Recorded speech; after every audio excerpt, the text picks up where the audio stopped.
nurses and the CNAs are continuing to move in and out of the apartments to deliver medications or help with showering or getting in and out of bed or just good mornings.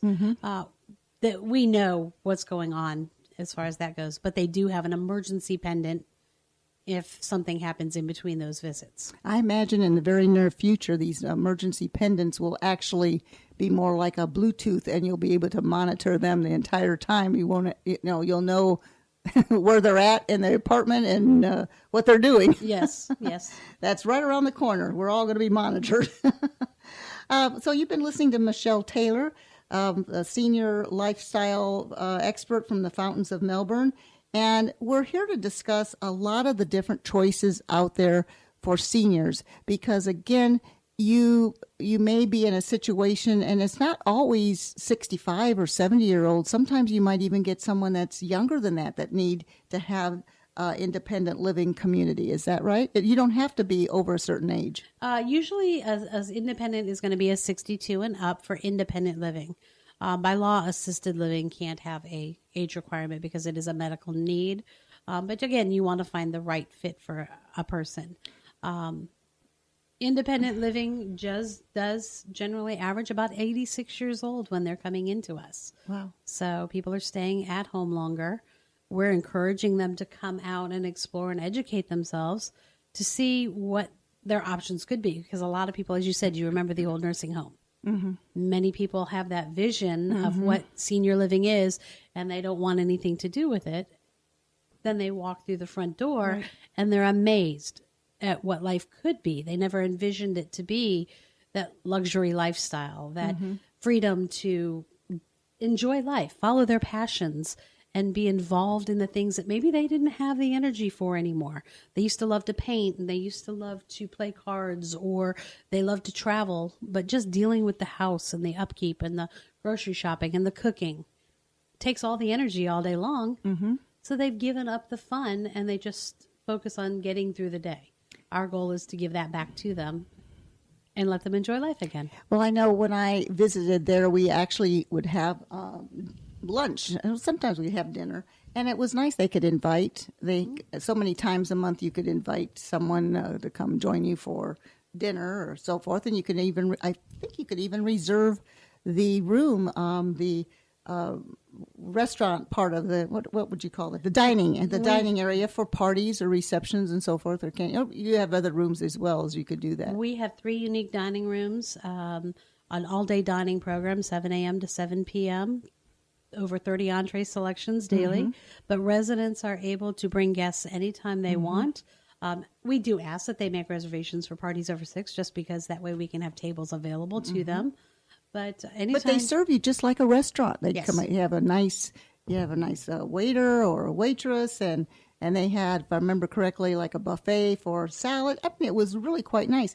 The other time that I went to the Fountains, I've been there several times, as I had a special needs dog. It was called a Space Coast Therapy Dog Community, and my dog was being trained to be one of the special needs dogs. And what they did is they formed this group, and you went to every Saturday. You had to go 2 or 3 different places. That was either hospitals or assisted living or independent living or schools or various things. And the dogs were there because a lot of people miss their pets, and they like the. See the dogs or the cats and so forth. You still have those visitations from the therapy dogs?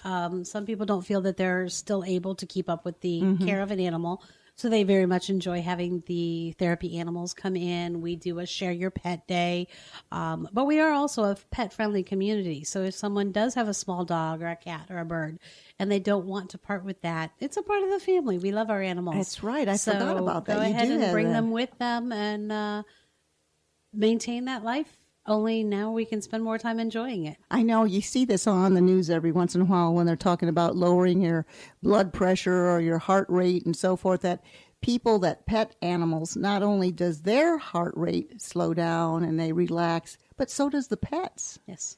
And that was just on Good Morning America a couple days ago about how the pets like it as well, and long strokes for the pets and almost like hypnotizing them. So there's a health benefit there as well.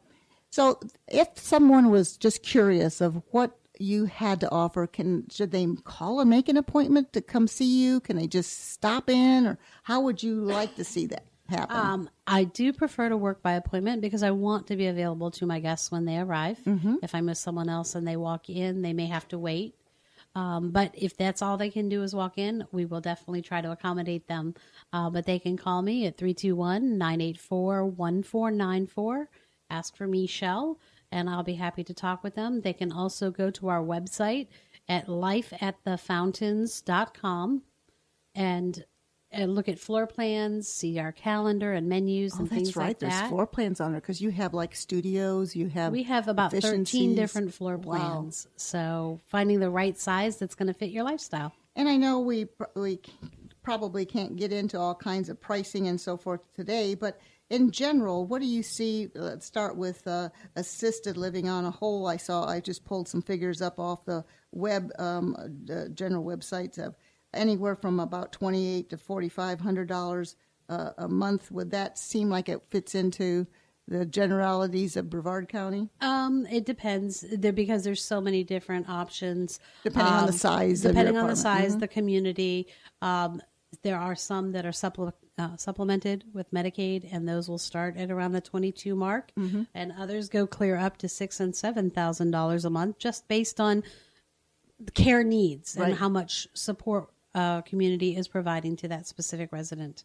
Let's talk a little bit about Medicaid because, again, a lot of people, they get to retirement age or they have a situation and they have to, one or both parties need to go into an independent living community or an assisted living, and they don't have money set aside for that. Maybe they've lost it all or something has happened or they don't have long care insurance. And I'm not even sure long care insurance would even fall into that. Long-term care does in fact pay for assisted living. It does not pay for independent living, but it will pay based on the policy. And every policy is different, has different criteria that must be met by the community as well as the person wanting to use the policy.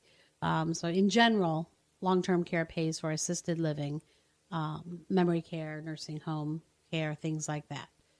So for the person who, go ahead, I'm sorry. Medicaid will only pay for assisted living and skilled nursing for those that qualify financially with the program. I'm definitely not the expert on Medicaid. Our community is a private pay, so we don't work with that. So, well, next week, we'll do a little plug for next week. We have Alec Prentice, and he's an elder care attorney, and he's going to be talking about different plans that are available and so forth for that. So that's another show that you want to tune into. We really were focusing on senior care and so forth this month. Let's talk about the next set. We talked about Alzheimer's care, but then there's residential care homes. You want to talk a little bit about what that means? Residential care homes are generally an individual house or grouping of houses that have rooms for anywhere from 3 to 6 people. They have an individual bedroom that they do make their own, furnish, but they share a common space of living room, dining room. There's someone there 24 hours a day to do the cooking and help with the cleaning, as well as the care needs that that person has. So those might be a less expensive option, but they're going to have to share some more space than they would in one of the other options. Right. So it's more of a house, not necessarily a standard house that we're thinking of, but a home that might have It is generally a converted house, a normal, and they share the kitchen home, and so forth, and a multitude of bedrooms depending on how it was built. And kind of like a frat house. Kind of, yes. Frat house for seniors. Okay. Then there is that respite care? Respite care. Respite care. Yes. Respite care is generally a very short-term stay in a community. It could be anywhere from 3 days to 30 days. And that is where someone normally lives with a family member or is in town for a short period of time and needs more support than they can get from their family. So, or maybe the family, the caregiver needs to take a break, go on vacation, or has to take a trip. So they're placed in communities that have space available, pre-furnished, for a number of days to receive the care and support. So it's like a need. Temporary stay. It is. While your caregiver has to leave, maybe go on a vacation, and they do need a break. And that's one of the things that if you're a 24-hour caregiver, bless your heart, because that is more than a full-time job, and you sometimes just need to get away. And will they take them on a one day, or do you have to be there for Every 7? community has a different structure to how their respite works. Usually it's a week. Sometimes it's as little as 3 days. For us, we can, when we do have the availability and we do something like that, it's up to 29 days. And usually it's a daily rate that they pay. Yes. For well, that. I was seeing here, and again, these rates might change depending on the community, but it says anywhere from $75 to $200 a day. And that's going to be based on how much care, but yes, that's appropriate. Then you have home care, and that's basically what we're talking about right now, where maybe the elder parent is staying with the children. Is that what we would consider home care? Home care is actually, you'll see home health agencies all over Brevard County, and those are agencies that allow caregivers. They could be just a companion. They could be a CNA, which is a certified nursing assistant, or even some nurses that go into a person's home and provide support there. It is not necessarily that they're living with someone else. They're living in their own home, and they are having someone come in and provide the care that they would receive in an assisted living within the home. So for some people, that is a great option. The only thing that they're going to lack in that situation would be maybe a social outlet. I know when I was taking care of my mother, I had a full-time job. So when I went to my job, we had a home care giver stay with my mother and make sure, because you know what happens. They want to be so independent, and they don't like to be they don't want anybody helping them, because that's the one thing that a lot of seniors think. As soon as my car's taken away from me, or as soon as I have to abandon my home, and as soon as I have to ask for help, then I feel like I'm less of a person or something. They don't like to give up that independence. Correct. So if you don't have somebody watching them or being there with them, they're getting out of the bed by themselves and doing a lot of things they're not supposed to do, and then bingo, there's another accident on the floor.